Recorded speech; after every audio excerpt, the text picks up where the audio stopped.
కథాకమలం కథల వెల్లువ ఆలకించి ఆలోచించి ఆచరిద్దాం.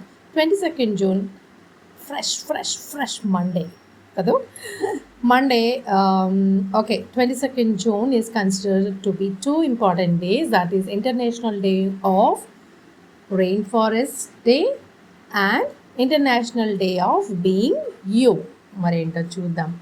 World Rainforest Day is celebrated annually on 22nd June to highlight the importance of preserving the critical ecosystems which absorb carbon dioxide, regulate climate patterns, and host half of the world's plants and animal species. And 2026 theme is The Forest Within You. అంటే నువ్వు ఎంతవరకు నీ forest ఏరియాస్ని పొందుపరుస్తున్నావు, కొని హామ్ చేయకుండా ఉంటున్నావు అనేది ఈసారి theme. Rain forests are self-watering, meaning the plants release water into atmosphere, creates a cloud of moisture over the rainforest and keep the rainforest watered. చూసారా, వాటికి అవే అన్నీ తయారు చేసుకుంటున్నాయి, మనకి మాత్రం అన్నీ ఇస్తున్నాయి. ఆక్సిజన్ ఇస్తుంది, వాటర్ ఇస్తుంది. అసలు నేల ఇలా ఉంది అంటే రెయిన్ ఫారెస్ట్ చాలా చాలా ఇంపార్టెంట్. ఎందుకంటే రెయిన్ ఫారెస్ట్ లేకపోతే ఎర్త్ లాగా ఉండేది కాదర్రా. Rain forest regions in India are Western Ghats, Andaman and Nicobar islands and north east India, that is Assam, Arunachal Pradesh, Meghalaya. Jeypore rain forest in Assam is very famous. And ఇంకా వెస్ట్రన్ ఘాట్స్లోకి వెళ్తే కేరళలోని సైలెంట్ వ్యాలీ, ఇంకా కర్ణాటకలోని Agumbe region, these are all very very renowned Western ఘాట్స్లో ఉన్న rain forest మాట.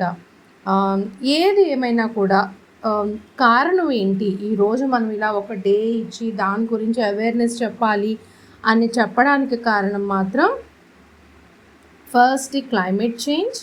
Okay, and climate change ఎందుకు వస్తుంది అనేది మన అందరికీ తెలుసు. The most of the climate change is because of human interventions in to the nature deeply. And biodiversity loss అంటే నేచర్లోంచి అసలు ఇది మాత్రం చాలా విచిత్రంగా అనిపిస్తుంది. How dare we do that biodiversity less. ఒక భూమి మీద ఉన్న ప్రాణిని కానీ మొక్కని కానీ లేకుండా చేయడానికి మనకి ఎవరు హక్కు ఇచ్చారు, అది ఒక్కసారి మనం ప్రశ్నించుకోవాలరా. అండ్ కంటిన్యూస్ డిఫారెస్టేషన్, ఈ మూడు కూడా గట్టిగా రెయిన్ ఫారెస్ట్ డిగ్రేడేషన్కి దారితీస్తున్నాయి. మరి మనం ఏం చేయాలి? మనము ఏమి చేయకుండా ఉంటే చాలు, పొల్యూషన్కి దారి తీసే పనుల్ని చేయకుండా ఉంటే చాలు, ఇంకేం చేయక్కర్లేదు మనం. And the other important day is International Day of Being You. చాలా మంచి రోజు. Created by author and change maker Dr. Jane Heer, the movement focuses on ditching self-judgment, celebrating differences and recognizing what simply being yourself is a key to thriving rather than just surviving. కదా, ఒక జీవోత్సవం లాగా ఉండటం కన్నా రోజు కూడా మనం బ్రతకాలి, అది దీని ఈరోజు ముఖ్య ఉద్దేశం కదా. ఏదో అలాగ ఉన్నామా అంటే ఉన్నామని కాకుండా రోజు హ్యాపీనెస్ అంటే ఏం లేదు, ఇది నువ్వు ఎలా ఉండాలనుకుంటున్నావు, నీ మనసులో మాట ఏంటి, దాని ప్రకారం నువ్వు బ్రతకగలుగుతున్నావా లేదా, ఎప్పుడు కూడా ఇతరుల కోసం బ్రతుకుతున్నావా, ఇలా చేస్తే బాగోదేమో, అలా చేస్తే బాగోదేమో. A day to have gratitude to self and present yourself and embrace the joy. నిన్ను నువ్వు ఆస్వాదించుకుంటే నువ్వు చాలా హ్యాపీగా ఉంటావు. నువ్వు హ్యాపీగా ఉంటే ఆటోమేటిక్గా ద సరౌండింగ్స్ అట్మాస్ఫియర్ అంతా కూడా నీకు చాలా జాయ్ఫుల్గా అనిపిస్తుంది అన్నమాట. The day is to realise and recreate living standards from stress and survival mode అంటే ఇంక ఇలా బతికేస్తున్నాము, ఏదో అలా బతికేస్తున్నాము, స్ట్రెస్, ఈ మెంటాలిటీ నుంచి బయటికి రావాలి అని ఆలోచించే రోజు అంట. మరి ఈరోజే కాదు, రోజు అలాగే ఉండాలంట మనం హ్యాపీగా. అంటే హ్యాపీనెస్కి మనలో ఉన్న జాయ్ఫుల్నెస్కి దానికి తేడా ఉంటుంది కదా, అది మనమే తెలుసుకోవాలి. Being you is the only one thing which nobody can take from you. That everybody can learn from you. ఇది నేను రాసుకున్నానరా మన కోసం, నా కోసం.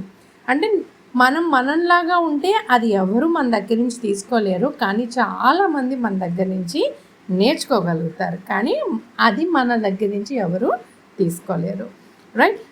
ఒక బుక్, సింపుల్ బుక్ 2000లో పబ్లిష్ అయిన ఈ ఆథర్, అదే డాక్టర్ హీస్ బుక్ ఇంత చేంజ్ని తీసుకొచ్చింది ప్రపంచంలో. Being you changing the world అనే బుక్ మాట.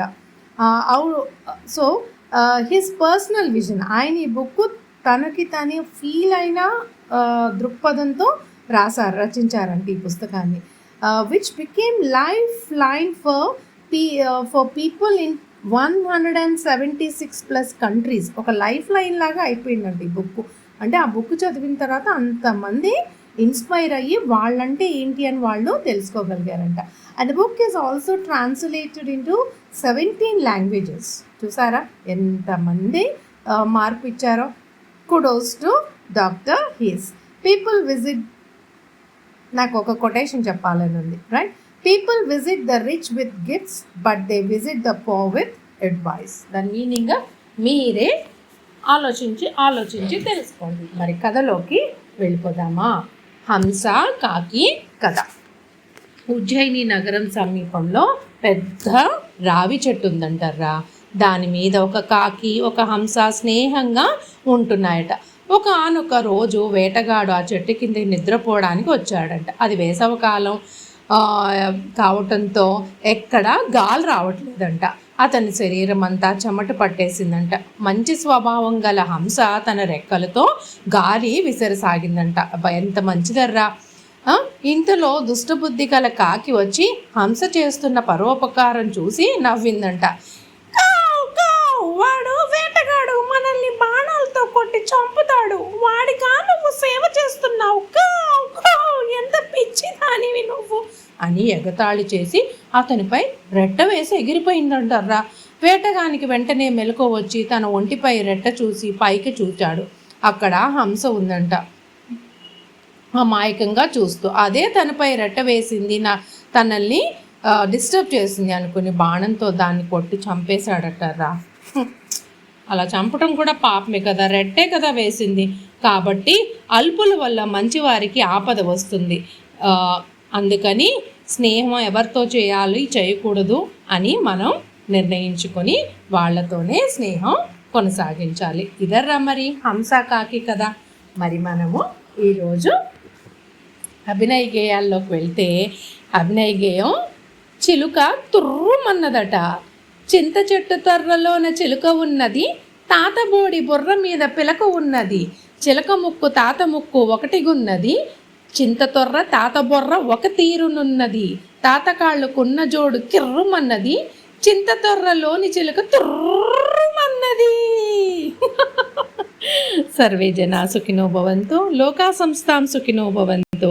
జై హింద్. ఉంటాను మరి.